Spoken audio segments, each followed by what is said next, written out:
Hello friends, I feel moved to make this video.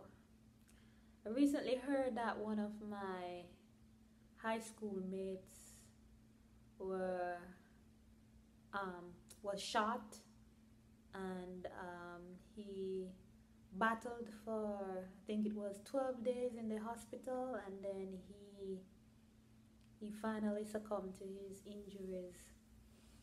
And I feel so sad, so hurt, so pained to hear of his death, because this friend, he was such a great person. He was a young man who had his own business, had his own business. He was contributing to society in a meaningful way. He was always pleasant. Whenever I saw him in high school, always had a smile on his face, had a really great personality. And to hear that he lost his life due to gun violence, I was so really hurt. And this happened in Kingston, Jamaica. And my friend is from Montego Bay, where I'm from. And this this crime in Jamaica, it is so sad. And a lot of people ask me, they say to me, okay, I hear Jamaica is so beautiful and I would love to visit there, and that is such a gorgeous place. It's like heaven on earth. And that is the image of Jamaica presented to tourists. But the locals, the people that actually live in Jamaica, to them it's hell on earth. And as you know, I do a lot of blogs, and I've written about the issues that, in my opinion, has led to the breakdown of the society in Jamaica.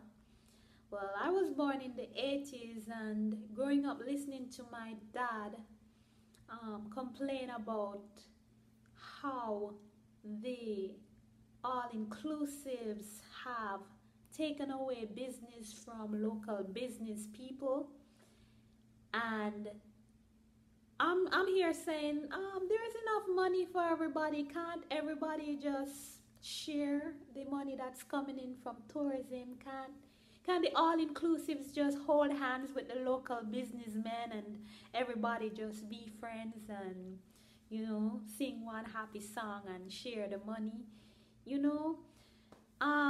My father, who worked for most of his life, I think maybe 40 years or more, in the tourism industry in Montego Bay, he believes that the breakdown in Montego Bay's society is a direct result of all-inclusives robbing the business brought by tourists, robbing that business from the local business people.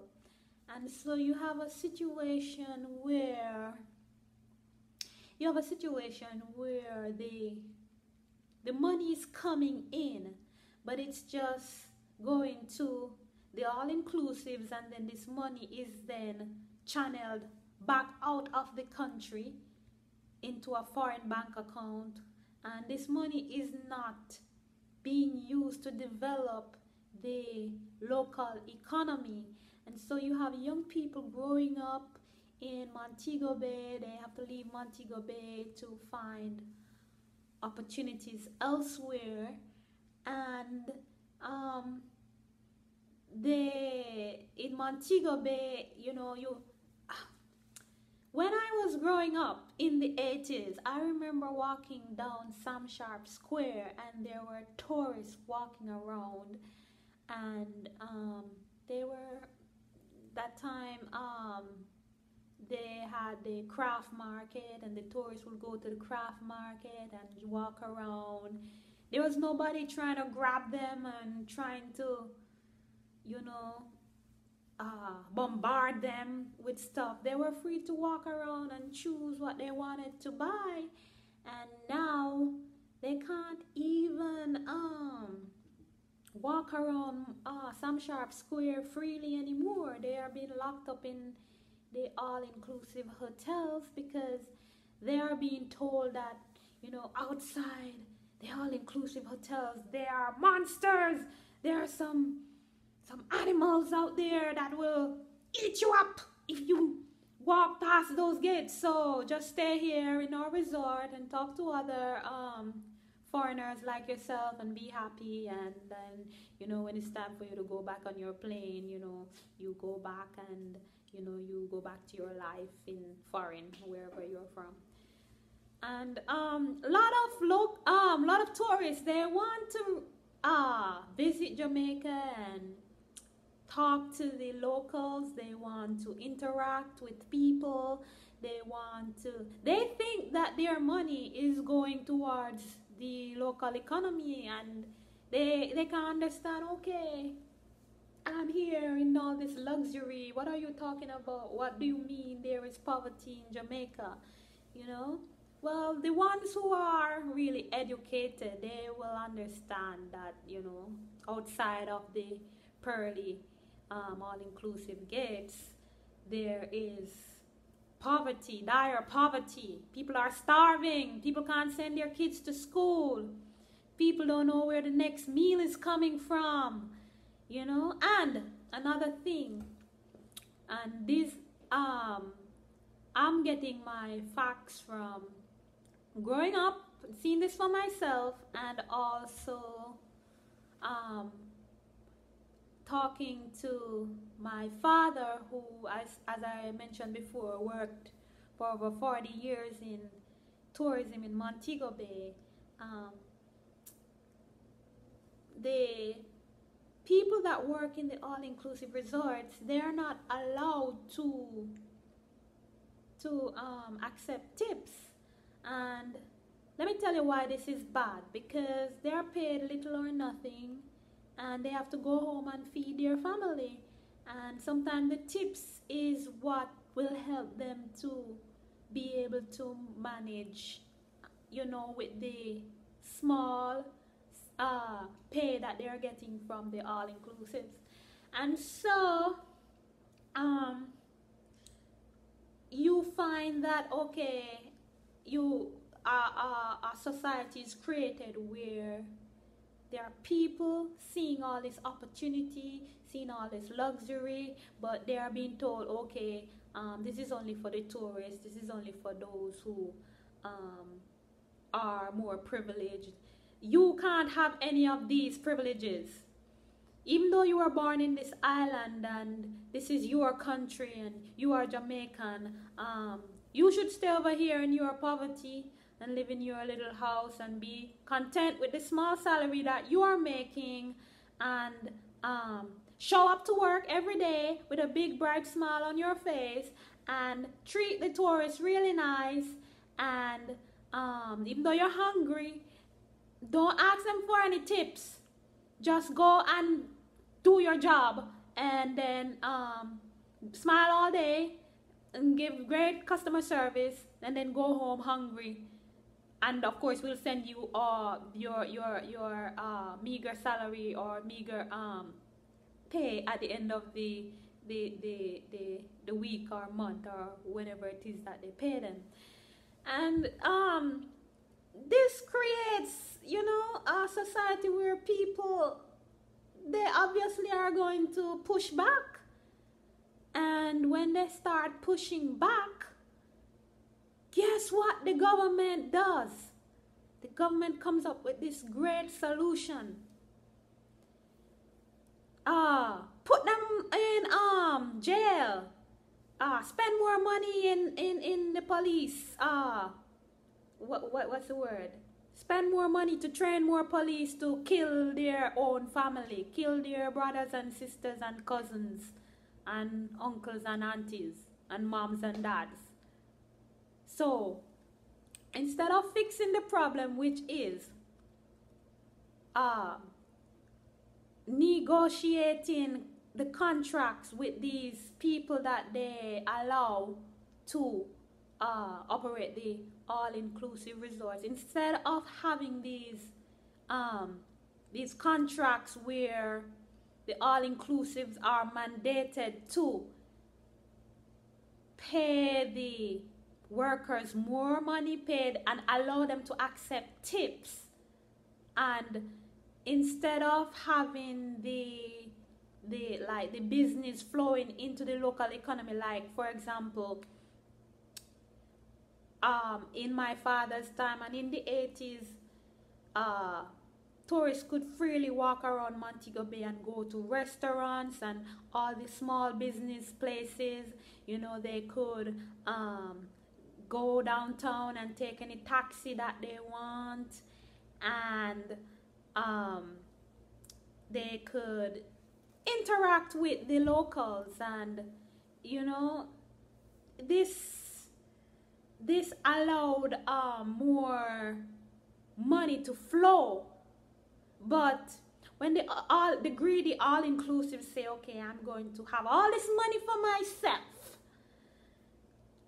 I'm gonna have the tourists pay for hotel, airline, food, and tours in one package, and then I'm gonna keep this money for myself. I'm not gonna share it with the local economy, the local business owners, sorry.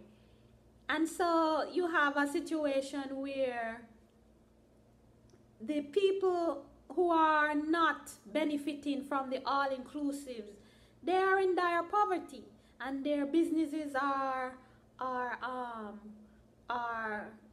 going bad, and they are not able to sustain themselves and sustain their family and sustain their community.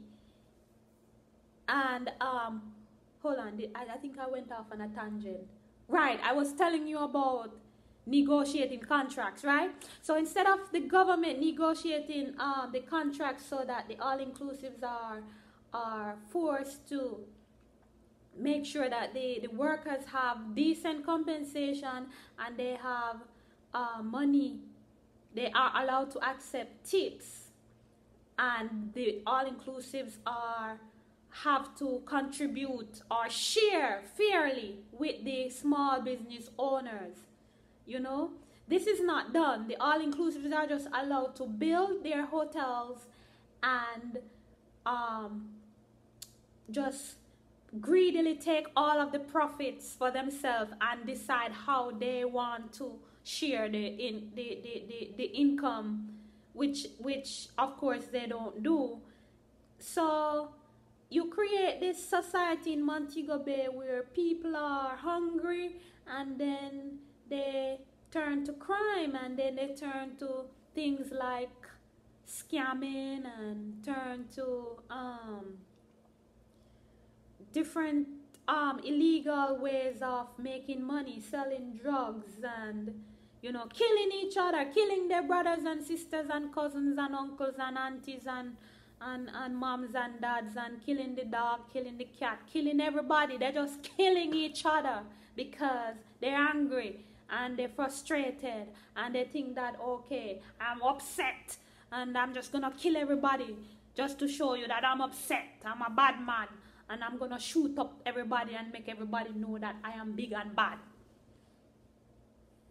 So okay, I think I went off on another tangent, but anyway, back to the point, right? So what I'm trying to say is that yes, the all-inclusives caused Montego Bay to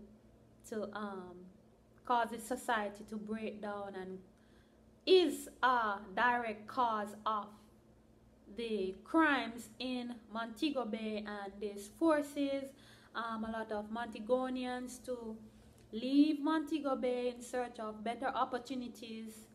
And the crime, here's my opinion: to control the crime in Montego Bay,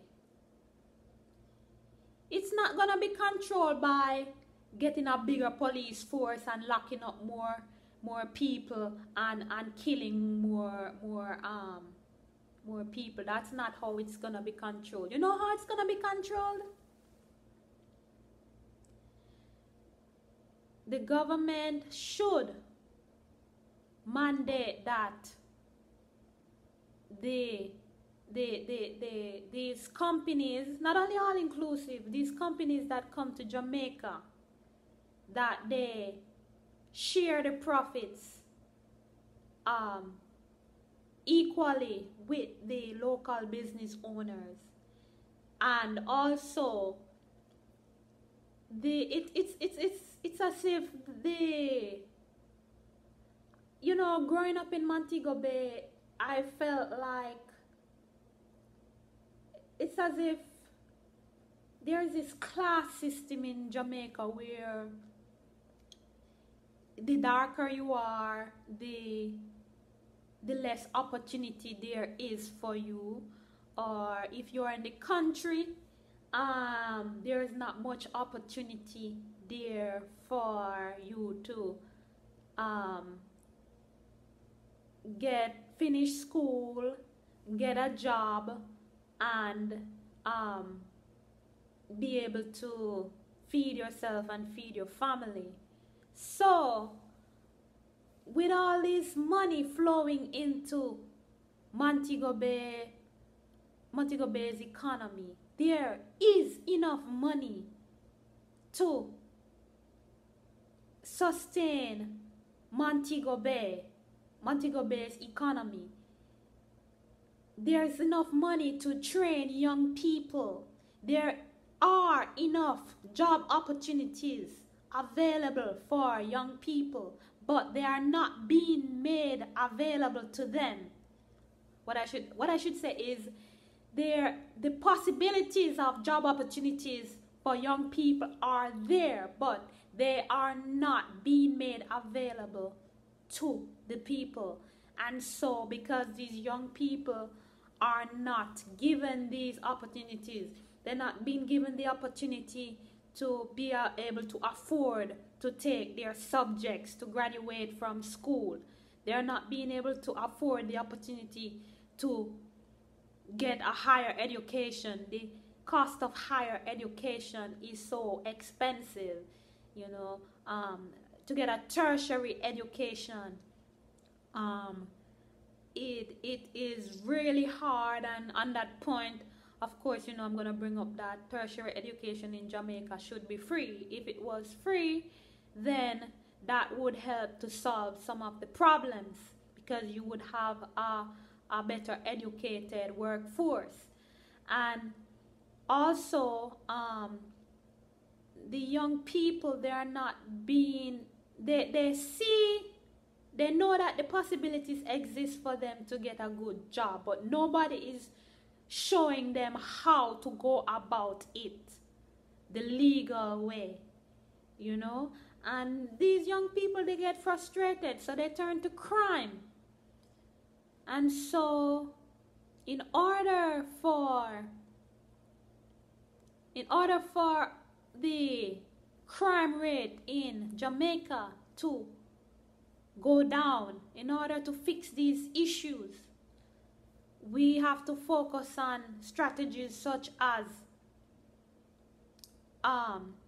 increasing the funding going to education, paying the teachers more, increasing funding going to hospitals and to the medical workforce, increase funding going into the urban poor areas as well as the poor areas in the country. Those young people, they're growing up and they watch TV, they have a smartphone, they see that, you know, there is the possibility of, you know, getting a nice house and, you know, getting a nice car, and, you know, they see that the possibilities are there, but they don't know how to go about getting it. And then if the government is not doing its part to train these people and to show them the legal way of getting these things that they want for themselves, then they're gonna turn to their own means. So then when they pick up that gun and then they start shooting people, and they think that, okay, if I'm not gonna be given it, I'm gonna just take it. You know, everybody is crying, oh, there are a bunch of vipers, there are a bunch of killers. Who is they?